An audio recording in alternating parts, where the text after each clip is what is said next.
ದಕ್ಷಿಣ ಭಾರತದ ಲಾರ್ಜೆಸ್ಟ್ ಮತ್ತು ಇಡೀ ಇಂಡಿಯಾದಲ್ಲೇ ಅತ್ಯಂತ ಡೈವರ್ಸ್ ಸ್ಟೇಟ್ ನಮ್ಮ ಕರ್ನಾಟಕ ಅಂದರೆ ತಪ್ಪಾಗಲ್ಲ.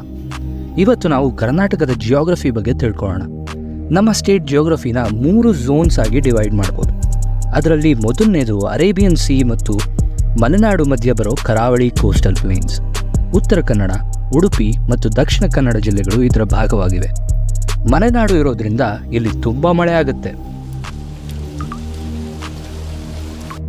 ಈ ರೀಜನ್ನಲ್ಲಿ ಕೊಂಕಣಿ, ಕನ್ನಡ ಹಾಗೂ ತುಳು ಕಮ್ಯುನಿಟೀಸ್ ಒಟ್ಟಿಗೆ ಇರೋದ್ರಿಂದ ಇದು ಕಲ್ಚರಲಿ ಹಾಗೂ ಎಥ್ನಿಕಲಿ ತುಂಬ ರಿಚ್ ಆಗಿದೆ. ಎರಡನೇ ಝೋನ್ ಬಂದು ವೆಸ್ಟರ್ನ್ ಘಾಟ್ಸ್. ಇದನ್ನು ಮಲೆನಾಡು ಅಂತ ಕೂಡ ಕರೀತಾರೆ. ಇಲ್ಲಿಂದಾನೇ ಕರ್ನಾಟಕದ ಎಲ್ಲ ಮುಖ್ಯ ನದಿಗಳು ಹುಟ್ಟೋದು. ರೈನ್ ಪ್ಯಾಟರ್ನ್ಸ್ ಕಾರಣಗಳಿಂದ ವೆಸ್ಟ್ ಫ್ಲೋಯಿಂಗ್ ರಿವರ್ಸ್ ಆದ ಕಾಳಿ, ನೇತ್ರಾವತಿ, ಶರಾವತಿ ಹಾಗೂ ಮಾಂಡೋವಿ ನದಿಗಳು ಚಿಕ್ಕದಾಗಿದ್ದರೂ ನಮ್ಮ ಸ್ಟೇಟ್ ಸರ್ಫೇಸ್ ವಾಟರ್ನ 60% ಭಾಗನ ಕ್ಯಾರಿ ಮಾಡುತ್ತೆ. ಅದೇ ಈಸ್ಟ್ ಫ್ಲೋಯಿಂಗ್ ರಿವರ್ಸ್ ಆದ ತುಂಗಭದ್ರಾ, ಕೃಷ್ಣ, ಕಾವೇರಿ ಮತ್ತು ಅವುಗಳ ಟ್ರಿಬ್ಯೂಟರೀಸ್ ದೊಡ್ಡ ನದಿಗಳಾಗಿದ್ದರೂ ಕರ್ನಾಟಕದ ಸುಮಾರು 40% ಸರ್ಫೇಸ್ ವಾಟರ್ನ ಕ್ಯಾರಿ ಮಾಡುತ್ತೆ. ಮೂರನೇ ಜಿಯೋಗ್ರಫಿಕಲ್ ಝೋನ್ ಬಂದು ಡೆಕ್ಕನ್ ಪ್ಲಾಟು. ಇದನ್ನು ಬಯಲುಸೀಮೆ ಅಂತ ಕರೆಯಲಾಗುತ್ತೆ. ಇದರಲ್ಲೂ ಡಿಸ್ಟಿಂಕ್ಟ್ ರೀಜನ್ಸ್ ಇದೆ. ಮೊದಲನೇದು ನಾರ್ತ್ ಇಂಟೀರಿಯರ್ ಕರ್ನಾಟಕ. ಇದು ಯಾವಾಗಲೂ ತುಂಬ ಡ್ರೈ ಮತ್ತು ಮರಗಿಡಗಳು ಕಡಿಮೆ ಇರೋ ರೀಜನ್ ಆಗಿದೆ. ರೈನ್ ಶ್ಯಾಡೋ ರೀಜನ್ ಕೂಡ ಆಗಿರೋ ನಾರ್ತ್ ಇಂಟೀರಿಯರ್ ಭಾಗದಲ್ಲಿ ತುಂಬ ಕಡಿಮೆ ಮಳೆ ಆಗುತ್ತೆ.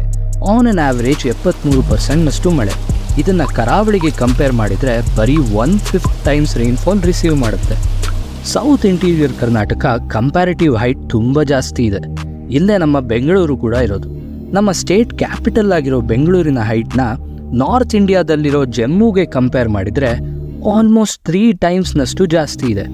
ಇದೇ ಕಾರಣದಿಂದ ಬೆಂಗಳೂರಿನ ಕ್ಲೈಮೇಟ್ ಇಡೀ ಭಾರತದಲ್ಲೇ ಬೆಸ್ಟ್ ಆಗಿದೆ. ನಾರ್ತ್ ಕರ್ನಾಟಕದಲ್ಲಿ ತುಂಗಭದ್ರಾ ಮತ್ತು ಕೃಷ್ಣಾ ಬೇಸಿನ್ ಇದೆ ಹಾಗೂ ಸೌತ್ ಕರ್ನಾಟಕದಲ್ಲಿ ಕಾವೇರಿ ಬೇಸಿನ್ ಇದೆ. ಈ ನದಿಗಳು ಇಲ್ಲಿ ಸಿಗೋ ಮಣ್ಣಿನ ಮೇಲೆ ಪ್ರಭಾವ ಬೀರಿದೆ. ಕರ್ನಾಟಕದಲ್ಲಿ 62% ನೆಲ ಕೃಷಿಗೆ ಯೋಗ್ಯವಾಗಿದೆ. ಇದು ಯಾವುದೇ ಸ್ಟೇಟ್ಗೆ ಕಂಪೇರ್ ಮಾಡಿದರೂ ಜಾಸ್ತಿನೇ. ನಾರ್ತ್ ಕರ್ನಾಟಕದ ಕಪ್ಪು ಮಣ್ಣು ಮತ್ತು ಅಲ್ಲಿ ಕಡಿಮೆ ಮಳೆ ಆಗೋದ್ರಿಂದ ಕಾಟನ್, ಜೋಳ ಮತ್ತು ಮಿಲೆಟ್ನ ಜಾಸ್ತಿ ಬೆಳೆಯಲಾಗುತ್ತೆ. ಸೌತ್ನಲ್ಲಿ ರೆಡ್ ಸಾಯಿಲ್ ಇರೋದ್ರಿಂದ ರಾಗಿ ಮತ್ತು ಕಡಲೆ ಬೀಜನ ಜಾಸ್ತಿ ಬೆಳೆಯಲಾಗುತ್ತೆ. ಅದೇ ಮಲೆನಾಡು ಮತ್ತು ಕರಾವಳಿ ಭಾಗದಲ್ಲಿ ಲ್ಯಾಟರೈಟ್ ಮತ್ತು ಅಲ್ಯೂವಿಯಲ್ ಮಣ್ಣಿರೋದ್ರಿಂದ ಟೀ, ಕಾಫಿ ಮತ್ತು ಸ್ಪೈಸಸ್ನ ಜಾಸ್ತಿ ಬೆಳೀತಾರೆ. ಭಾರತದ 59% ಕಾಫಿ ಮತ್ತು 47% ರಾಗಿನ ಕರ್ನಾಟಕದಲ್ಲೇ ಬೆಳೆಯಲಾಗುತ್ತೆ. ಅಷ್ಟೇ ಅಲ್ಲದೆ ಇಂಡಿಯಾದ ಫ್ಲೋರಿಕಲ್ಚರ್ ಇಂಡಸ್ಟ್ರಿ ಕೂಡ ಇಲ್ಲೇ ಇದೆ. ಇದು ಭಾರತದ 75%ನಷ್ಟು ಹೂಗಳನ್ನ ಪ್ರೊಡ್ಯೂಸ್ ಮಾಡುತ್ತೆ. ಕರ್ನಾಟಕದ ಸಿಲ್ಕ್ ಕೂಡ ತುಂಬ ಫೇಮಸ್. ಭಾರತದ ಸುಮಾರು 45%ನಷ್ಟು ಮಲ್ಬರಿ ಸಿಲ್ಕ್ನ ಕರ್ನಾಟಕ ಪ್ರೊಡ್ಯೂಸ್ ಮಾಡುತ್ತೆ. ಹಾಗೂ ನಮ್ಮ ಸ್ಟೇಟ್ನಲ್ಲಿರೋ ಮೈನ್ಸಿಂದ ಭಾರತದ 80% ಚಿನ್ನನ ಪ್ರೊಡ್ಯೂಸ್ ಮಾಡಲಾಗುತ್ತೆ.